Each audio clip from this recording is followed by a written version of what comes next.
Hello,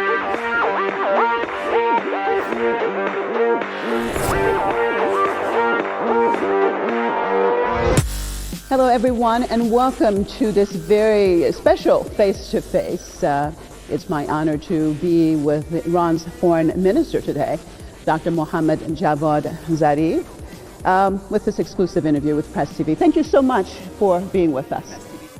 Thank you for having me, and a very good day to all of our viewers. And of course, Dr. Zarif, the main discussion of the day is dealing with JCPOA, and of course the IAEA chief has come to Iran. Let's start from there. What type of expectations do you have of why he's come, and tell me Iran's stance?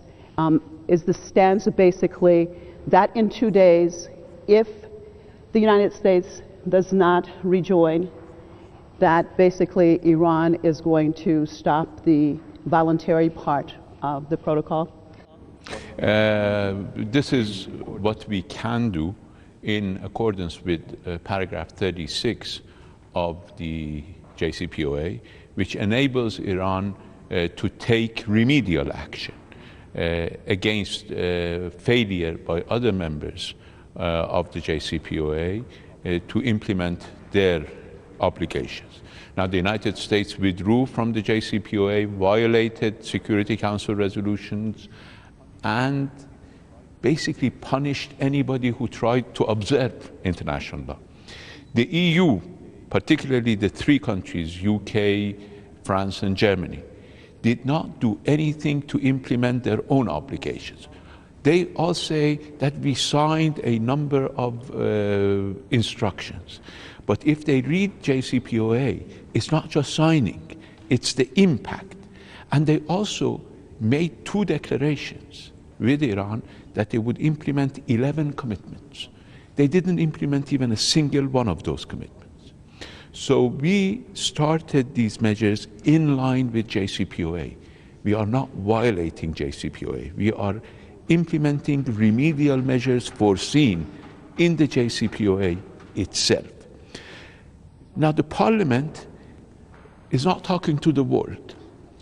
Parliament is talking to us as the executive branch, and is telling us, unless you can show us and report to us that sanctions have been lifted, meaning that the United States, after the change of administration, is not simply making statements, but actually acting based on those statements, then you cannot continue to implement the voluntary commitment that you had to implement the additional protocol. So this is not a deadline for the world. This is not an ultimatum. This is an internal domestic issue between the Parliament and the government. But we have a democracy. We are supposed to implement the laws of the country. And the Parliament adopts a legislation, whether we like it or not. We are supposed to implement it. Because I know that part of the Rouhani government did not particularly like when Parliament set this date. Tell me about that. Yeah, because we believe that we were exercising our rights within paragraph 36 of the JCPOA, and we did not need a parliamentary decision. We had started taking remedial measures, and one of those remedial measures could have been additional protocol, and we would have been in a position to take it. But the Parliament, and we said that this is an executive matter, we will take care of it. But the Parliament decided, like in any democracy, that the government has a view, the Parliament has a different view. We do not have a parliamentary democracy in which the government represents the Parliament. It's a separate branch. We have separation of powers here. And unlike the United States, we do not have a veto. The President cannot veto a parliamentary decision. So Parliament adopted the decision. It became law of the land. We are supposed to implement law of the land. This is a lawful country, not a lawless country. So we're implementing the law. Now, Mr. Grossi, the Director General of IAEA, requested to come here so that we could have a smooth transition. We have nothing to hide. Iran does not seek to develop nuclear weapons. The decision is based on sound geopolitical facts and religious and moral grounds. It's not just religious and moral grounds, it's geopolitical facts. And that decision stands without any ifs or buts. That decision that Iran will never develop or use nuclear weapons or other weapons of mass destruction is a final position of the government. And of course, the leader of the revolution has said that it is against Islam and it's geopolitically not smart. But at the same time that Iran has been saying this over the years, we know time and time again, the United States and their European partners have continually to concentrate on that aspect. So today with the IAEA chief... Let me make one point. Okay, go ahead. There is no seriousness about that position. Last night I tweeted something. There is a report in The Guardian that Israel has been expanding Dimona. You know that Dimona is the only nuclear bomb factory in the Middle East. No other nuclear weapon factory. And it's an open secret. Did we hear any expression of concern from President Biden or from Chancellor Merkel or from President Macron? Even a little bit of concern? So any talk about concern about Iran's nuclear program is absolute nonsense. Let's be clear on that. It's hypocrisy. Because if they were concerned about non-proliferation, Israel is not a member of NPT. It's proliferator number one in the world. Nobody even catches Israel in terms of proliferation. It's aggressor number one in the world. It's occupier number one in the world. It's the user of force number one in the world. It's violator of human rights number one in the world. So with and that, nobody cares. Okay, so with that, as you said, showing some hypocrisy on their part. With this being said then, with the IAEA chief here today, and basically representing these same entities. So what are your expectations? Well, theoretically and legally, IAEA represents all of us. Of course, those countries exercise undue influence in international organizations. International organizations are supposed to be, at least theoretically, based on sovereign equality. So we deal with Mr. Grossi, Director General Grossi, as not a representative of major powers, but somebody who represents us as well. Doesn't represent Israel, because Israel is not a member of the IAEA, but it represents us. So it's not a member of the Safeguards Agreement or the NPT. So we will talk to him about respecting the rule and the laws of our country, which means implementing the decision of the parliament, but at the same time not creating an impasse for him to continue to carry out the obligations to show that Iran's nuclear program remains peaceful, because our program does remain peaceful. We don't intend to change the nature of our program. It's a peaceful program. We had agreed to additional measures of monitoring in order to implement an agreement which had two pillars. Iran showing that it does not intend to develop nuclear weapons, and the West normalizing Iran's economic relations with the world. It doesn't say Security Council Resolution 2231 or JCPOA. Neither one of them say that they should simply pass certain legislation or executive orders. The objective is to normalize Iran's economic relations with the world. Anybody in their right mind, looking at the situation now, could they say that our economic relations with the world has been normalized? So there has been a dismal failure on the part of the Europeans and the Americans to implement their obligation. Now, we have reduced the level of our commitment, but we have always said it's reversible. The minute they come back to full compliance, we will go back to full compliance. Basically, from the very beginning of this agreement, they really did not carry out the sanctions, or the sanctions were never lifted. Do you have a different expectation this time around? Has the situation changed, or basically, is it the same entity with a different face? Your assessment. Actually, sanctions were lifted on paper, but the objective was to keep the sanctions that were not lifted more than to implement the lifting of the sanctions obligations. This was a problem during Obama administration. This was the problem during the Trump administration. They were out in the open trying to torpedo the agreement. And then finally they left the agreement. So we need to, and we have said it very clearly, that once everybody implements their part of the obligation, then there will be talks. And those talks will not be about changing the agreement or adding to the agreement, because all of the issues have been discussed. The time frames, they call it sunset, but these are time frames, regional issues, missile issues, all of them have been discussed and addressed.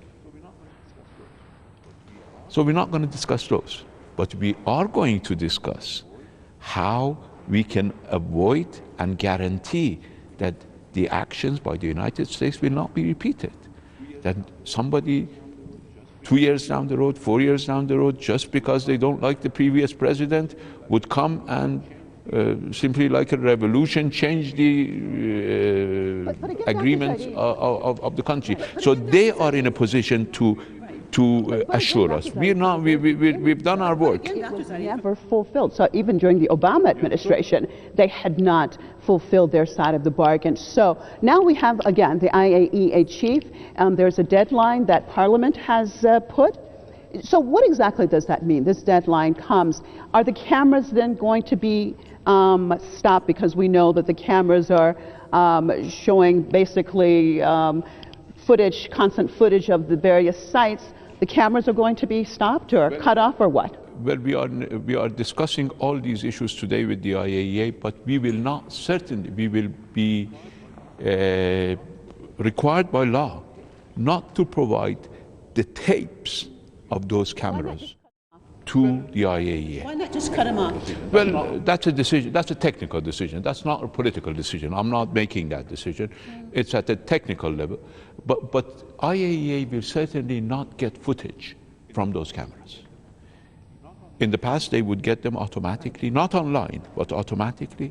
But now it is clear that they won't get a footage as long as the United States has not come back to full implementation of its agreement, of its obligations.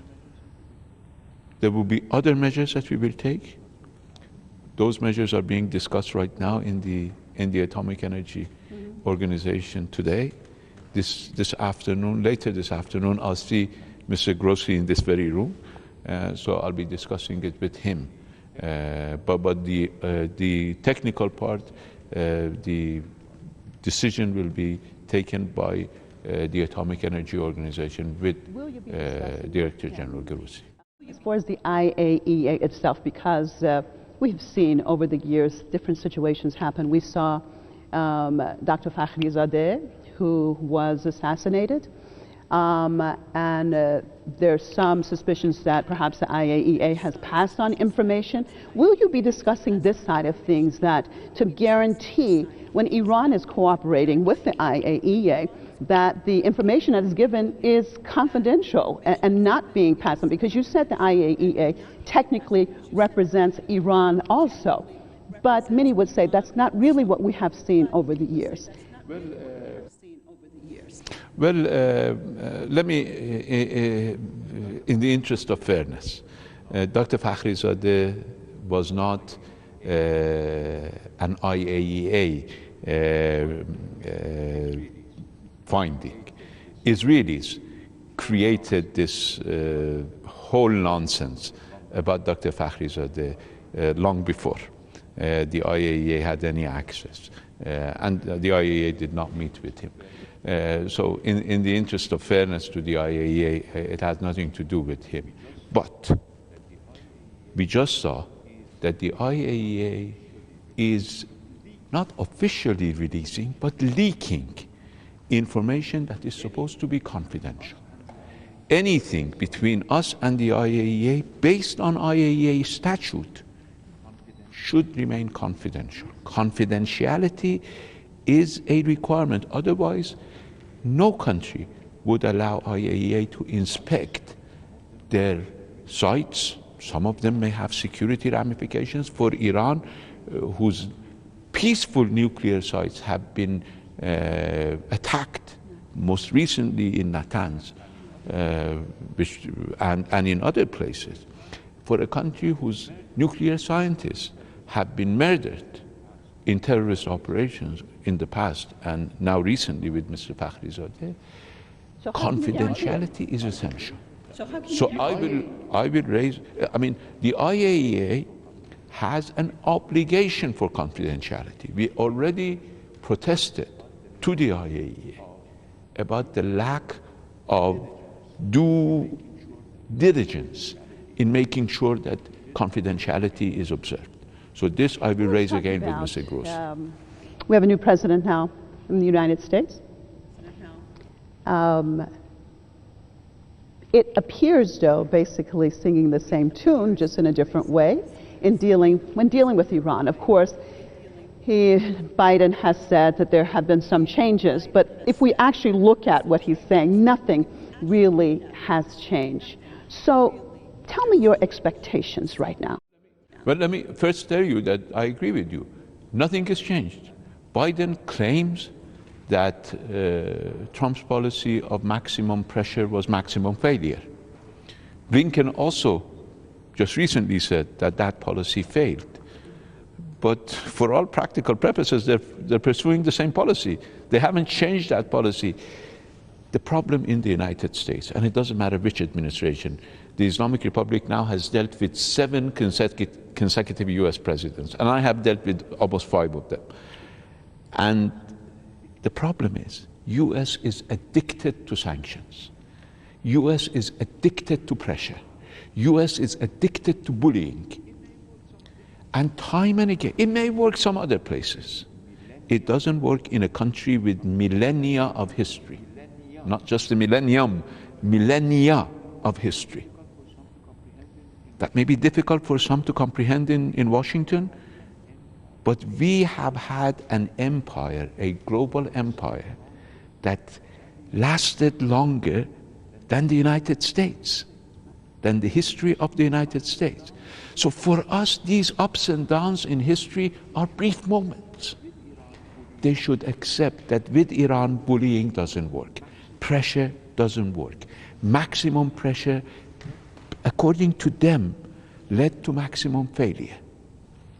What they need to do now is to open their eyes, make a sober assessment of the past, not just Trump, but everybody, and understand that with this country only respect works. And I can assure you, if they've tried all the wrong policies, haven't they? Now, for a bit, they can try the right policy. That to happen. Dr. Zarif, 42 years since the victory of the Islamic Revolution. I won't lose any sleep. Let me tell you, I won't lose any sleep over it. They will rejoin the JCPOA, but not remove the sanctions. What about the snapback? I mean, couldn't they then implement that? Well, the United States will not be able to rejoin the JCPOA before they remove the sanctions. This is not a revolving door. Being member of a JCPOA. Is that written down? It wasn't written down that they could leave. They broke the law to leave. Now just come back to the JCPOA. So you're demanding that all the sanctions have to be removed before they come back to JCPOA. Oh, sure. That's all the sanctions have to be removed. The United States must gain re-entry to the JCPOA. It's not automatic. It's not a revolving door. And let me tell you something else. There is no snapback in JCPOA. We all saw that. They withdrew the letter. Why? I mean, the word snapback is a US creation. is a fact sheet creation. It's not a JCPOA word. Why does the United States produce these fact sheets? Because it wants to spin the facts. If they wanted to present the facts, this text is in English. It's not in Farsi. They don't need to translate it to any other language. Why did they produce a fact sheet? Why did they talk about snapback that doesn't exist there? There is a process. In paragraphs 36 and 37 of JCPOA, and in paragraphs 11 to 14 of Resolution 2231, a lengthy, difficult process. You know, we did not negotiate this agreement, 159 pages of agreement, for somebody to wake up in the morning and say, yeah, I don't want it. Let's get out of it. It's not like that. There is no snapback. Snapback is an erroneous concept giving rise to an erroneous perception. Snapback is not in the JCPOA. It's not even the concept of snapback without the wording is not there. It's an American creation, and it's an American distortion. Well, it's not the fact. I mean, I believe Wendy Sherman in her book, I mean, she talked about, she said the use of wording, jargon, the way they do it. And she said that the Iranians, when they were talking about suspending sanctions, that the Iranian side took that as meaning lifting all sanctions. In fact, she uses the other way around. She says Iranians believed that lifting of sanctions meant removal, whereas lifting of sanctions meant suspension. The word lifting is used in JCPOA, no suspension, at least not for the United States. Lifting, I mean, Wendy Sherman, I do not want to basically insult anybody. Yes, she's done enough of that. DNA and everything. Yes. DNA in there, I mean, yes. All of that. But I don't intend to insult her. Her area of specialty academically is public health, public something. She doesn't have a day of experience at the United Nations. She doesn't know UN language. Go read resolutions of the Security Council. Lifting in the Security Council means removal. She is wrong. She doesn't know English. It's not me who doesn't know English. My English, when it comes to UN language, is far, far better than her English. That considers itself above the others, the hegemon of the world. I mean, we understand that that's how the United States look at things. Isn't that part of this diplomatic game as far as playing with the wording? No. Had they been able to play with the wording, they would have used JCPOA rather than leave JCPOA. They would have now come back to JCPOA rather than insist that they need to change JCPOA. That's their hegemonic thinking. Their hegemonic thinking is, what's mine is mine, what's yours is negotiable. That's hegemonic thinking. That won't work.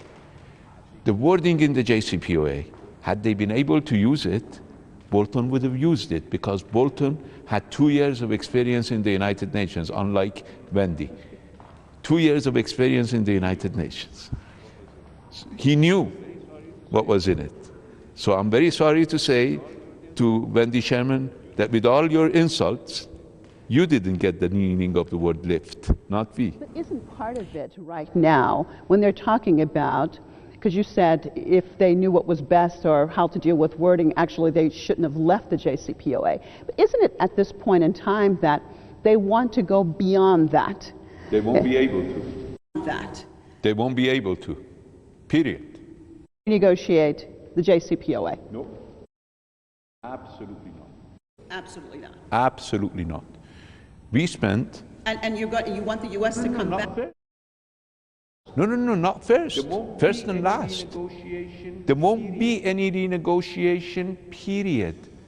Not before they enter, not after they enter. This is a solid agreement endorsed by a Security Council resolution. So they have to, end of story. End of story. And all sanctions have to be lifted.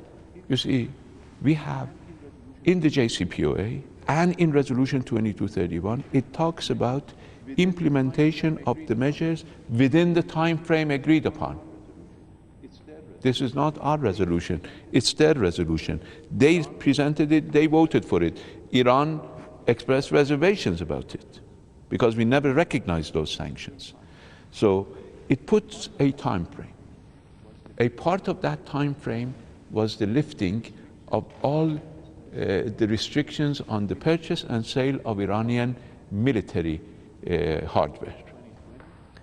In October 2020, that ended. Now, the United States had written to the Security Council and took back their nonsense during Pompeo. It's not a major concession to Iran. They just accepted the reality that 13 countries in the Security Council, 110 countries in the General Assembly opposed them. 2 countries in the Security Council and 10 countries in the General Assembly agreed with them. That should be a history lesson for the United States. I think U.S. history book, Sister Marzieh, should remember this, that the United States was rejected by 110 members of the General Assembly with only 10 countries supporting the biggest power on the face of the earth. Biggest power on the face of the earth. That means what? That means end of United States hegemony. To take a quick break. We're going to continue our face-to-face, our special interview with Iran's Foreign Minister, Dr. Mohammad Javad Zarif, after a few minutes. Stay with us right here at Press TV.